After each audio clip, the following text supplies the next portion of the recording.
बिहार में चुनावी साल है और देखिए हर तरफ सियासी हलचल इसे लेकर तेज हो गई है।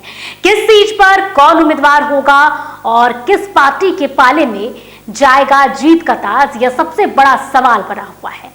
दल बदल का दौर अभी जारी है और जनता हर पार्टी के पत्ते खुलने का इंतजार कर रही है और अब यह इंतजार खत्म होता नजर आ रहा है।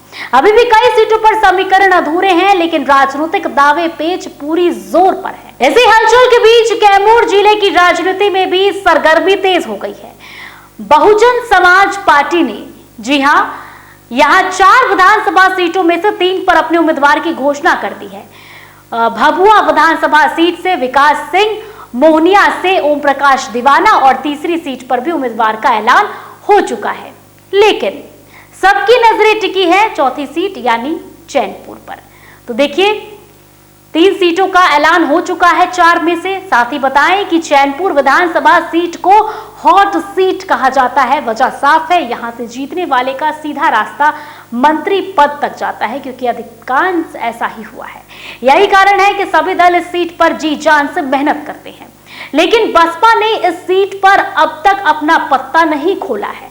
कौन होगा चैनपुर से बसपा का चेहरा, यही सस्पेंस कैमूर की सियासत को और दिलचस्प बना रहा है। 3 सीट पर सामने है नाम, मगर 1 सीट अब भी बाकी है। राजनीतिक जानकार मानते हैं कि बसपा इस बार जातीय और सामाजिक समीकरण को साधते हुए बड़ी रणनीति बना रही है। स्थानीय नेताओं को टिकट देकर संगठन को मजबूत करने की कोशिश की जा रही है, वहीं कार्यकर्ताओं को बूथ स्तर तक सक्रिय किया जा रहा है। कुल मिलाकर कैमूर जिले में देखिए चुनावी सरगर्मी जो है वो अब चरम पर है।